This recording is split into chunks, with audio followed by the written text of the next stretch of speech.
En ce moment, comme beaucoup de gens peuvent le constater, il y a une vague de réfugiés. Mais pourquoi il y a des réfugiés en fait? En fait, ce qu'on appelle ici les réfugiés, c'est les personnes qui essayent de fuir et de trouver un lieu, on peut dire, un peu plus en sécurité, parce que dans leur pays, c'est un peu la guerre. Guerre très souvent créée aussi par beaucoup de ceux qui refusent de les accueillir. Ça fait tâche. Bref, dans cette vidéo, on va parler humainement, parce que moi, à la base, c'est la seule chose que je sais faire. Tout ce qui est calcul politique, chiffres, finances et ces choses-là pour un pays, bref, moi, j'y connais rien. Pour moi, on est des humains vivant sur Terre un court instant, et on peut quitter cette vie du jour au lendemain. Donc, ni la politique, ni les frontières, ni la couleur de peau ne me suivra après la mort. Donc, à nous de mettre certaines choses de côté et de faire passer les priorités en priorité. Et en parlant de ça, j'ai constaté qu'il y avait beaucoup de gens pour l'arrivée des réfugiés, mais aussi beaucoup de personnes qui manifestaient, qui étaient contre l'arrivée des réfugiés, sans pour autant être racistes et toutes ces choses-là. Pour ces personnes-là, en fait, étant donné qu'on n'arrive même pas à aider les SDF ou les chômeurs de ce pays, ce serait pas logique d'aider des personnes venant d'un pays étranger. Personnellement, je peux comprendre qu'un SDF vivant dans ce pays depuis plusieurs années sans recevoir aucune aide se sente un minimum arnaqué, alors qu'une personne de l'étranger reçoit une aide que lui-même n'a jamais connue. C'est humain, je peux le comprendre et mettez-vous à sa place. Mais au fond, qui sont les personnes à blâmer?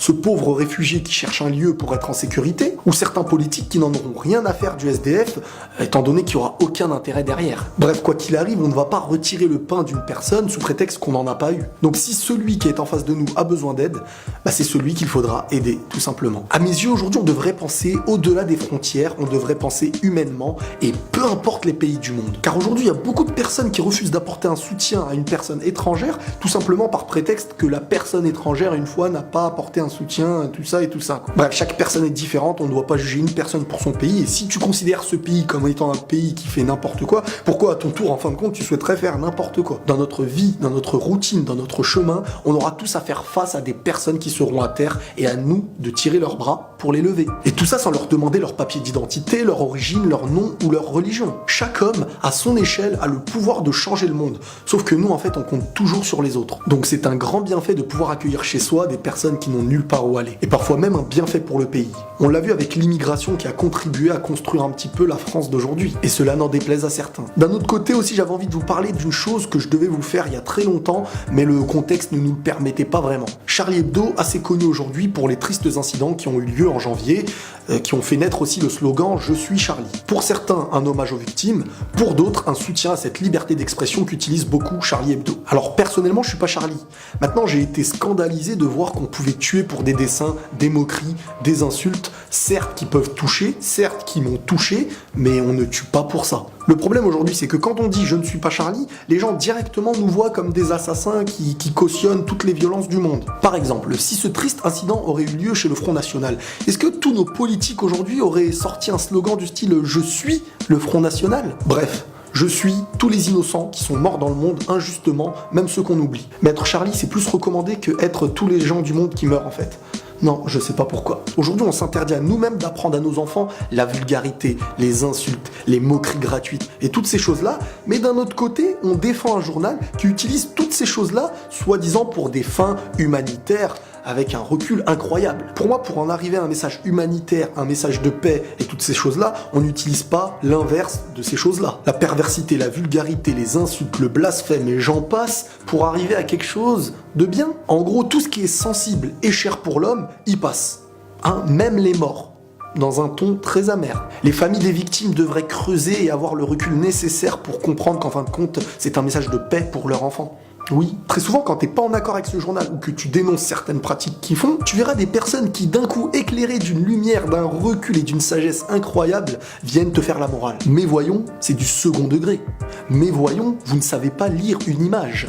L'enfant mord la tête dans le sable avec une insulte au-dessus de lui, c'est pas méchant. C'est un recul nécessaire pour convenir à la prestation des hommes humanitaires. Arrêtez de prendre les gens pour des idiots. C'est beaucoup plus facile de défendre quelque chose qui ne nous touche pas et qui insulte une majorité des autres. Ils ont tout d'un coup l'usage du second degré, de l'analyse, du recul, de la sagesse nécessaire, mais quand ça concerne les autres. Charlie Hebdo a réussi à faire naître chez ces personnes l'utilisation du second degré, du recul, de la sagesse quand ça concerne les autres. C'est magnifique. Alors que dans la vraie vie, par contre, pour prendre un recul nécessaire sur les apparences, les religions, et les origines, sans faire d'amalgame, c'est un autre combat. Ça prend plus de temps, et là on n'a pas le time.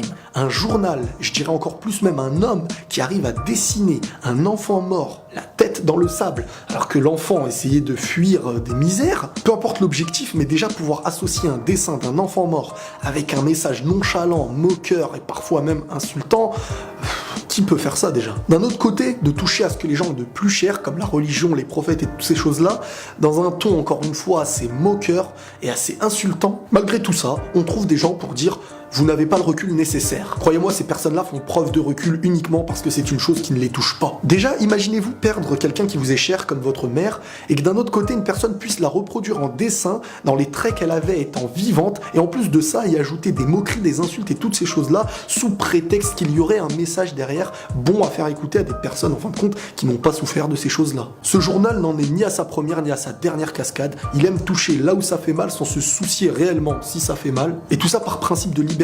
Et encore heureux qu'on n'utilise pas tous ce principe de liberté de la même manière, parce que ça serait n'importe quoi. Pouvoir se moquer des gros, pouvoir se moquer des maigres, pouvoir se moquer des religions. En gros, on utiliserait le mal pour soi-disant en arriver au bien.